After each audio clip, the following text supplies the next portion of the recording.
বিভিন্ন দাবিতে ভোলা ফোরামের নেতৃত্বে কিন্তু এই মুহূর্তে প্রধান উপদেষ্টার কার্যালয় অভিমুখে কিন্তু একটি বিক্ষোভ মিছিল নিয়ে গেছিলেন ভোলাবাসী। তবে পুলিশের বাধার মুখে কিন্তু সেই মিছিলটি কিন্তু ছত্রভঙ্গ হয়ে যায়। এই মুহূর্তে কিন্তু তারা জাতীয় প্রেস ক্লাবের সামনে থেকে একটি সংক্ষিপ্ত সমাবেশ শেষে প্রধান উপদেষ্টার কার্যালয় অভিমুখে যাওয়ার চেষ্টা করছিলেন। তবে পুলিশের বাধার মুখে কিন্তু সেটি ছত্রভঙ্গ হয়ে যায় এবং এই মুহূর্তে কিন্তু পুলিশ সদস্যরা তাদেরকে তাদের সেই দাবিগুলো নিয়ে স্মারকলিপি প্রদানের জন্য অনুরোধ করেছেন এবং সেই পুলিশের অনুরোধের পরেই কিন্তু ভোলার ফোরামের যারা রয়েছেন অর্থাৎ ভোলা জেলা থেকে যারা এসেছেন তাদের দাবি নিয়ে সেইগুলো কিন্তু তারা এই মুহূর্তে রাস্তার একপাশে সরে গেছেন এবং তারপর কিন্তু আবারও যান চলাচল স্বাভাবিক হয়েছে। কিছুক্ষণ আগে কিন্তু তাদের এই মিছিলের কারণে যান চলাচল বন্ধ ছিল এই জাতীয় প্রেস ক্লাবের সামনে। এই মুহূর্তে কিন্তু পুলিশের কথায় অর্থাৎ পুলিশ বাধা প্রদান করেছিল এবং তাদেরকে বলেছিল তাদের যে দাবিগুলো রয়েছে সেই দাবিগুলো যেন লিখিত আকারে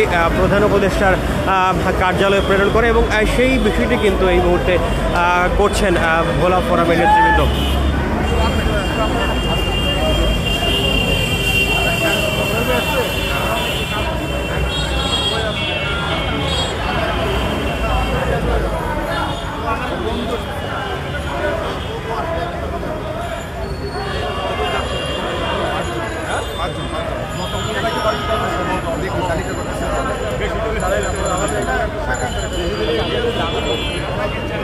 কি কি দাবি আপনাদের, কি কি চান?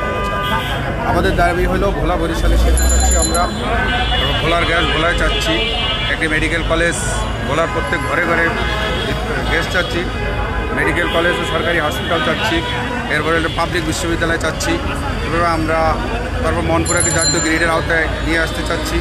এগুলো আমাদের প্রাণের দাবি ভোলাবাসী। আচ্ছা, এই মুহূর্তে পুলিশ তো আপনাদেরকে বাধা প্রদান করেছে, কোথায় যেতে চাচ্ছিলেন আপনারা? আমরা স্মারকলিপি নিয়ে মাননীয় প্রধান উপদেষ্টার দপ্তরে রওনা হয়েছি।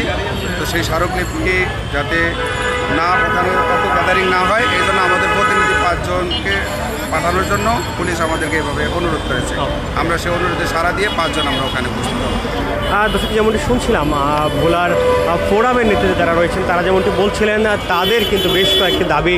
ভোলা বরিশালের একটি সেতু তারা চান, এছাড়াও মনপুরা জাতীয় গ্রিডের বিদ্যুৎ তারা চান, এছাড়া ভোলায় পাবলিক বিশ্ববিদ্যালয়, মেডিকেল বিশ্ববিদ্যালয় সহ বেশ কিছু কিন্তু তারা দাবি নিয়ে বেশ কিছুদিন যাবতই কিন্তু অবস্থান করছিলেন এবং কিছুক্ষণ আগে এই প্রেস ক্লাবের সামনে তারা অবস্থান নিয়েছিলেন এবং তাদের যে দাবিগুলো সেগুলো নিয়ে কিন্তু তারা প্রধান উপদেষ্টার কার্যালয় অভিমুখে যাওয়ার চেষ্টা করছিলেন এবং একটি মিছিল নিয়ে কিন্তু তারা স্মারকলিপি প্রদানের উদ্দেশ্যে যাওয়ার চেষ্টা করছেন। তবে জাতীয় প্রেস ক্লাব অতিক্রম করার পর পুলিশ সদস্যরা তাদেরকে বাধা প্রদান করে এবং সেই বাধার কারণে কিন্তু তারা তাদের সেই যাত্রা কিন্তু তারা স্থগিত করেন এবং তারা বলছিলেন তাদের একটি প্রতিনিধি দল পুলিশ সদস্যরা পুলিশ কর্মকর্তাদেরকে তাদের একটি প্রতিনিধি দল তাদের এবং দাবিগুলো নিয়ে কিন্তু একটি প্রতিনিধি দল প্রধান উপদেষ্টার কার্যালয়ের দিকে যাবে এবং সেই আশ্বাসে কিন্তু তারা তাদের এই অবস্থান সড়ক থেকে সরিয়ে নিয়েছেন। এই মুহূর্তে কিন্তু তারা তাদের যে 5 জন প্রতিনিধি যাবেন সেটি কিন্তু তালিকাবদ্ধ করছিলেন এবং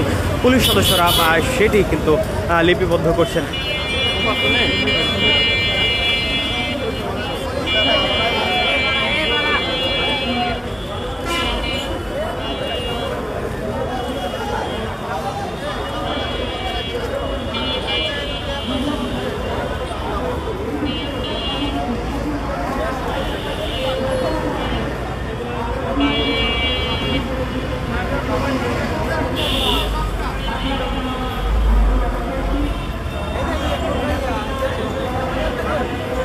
আজাদ ভাই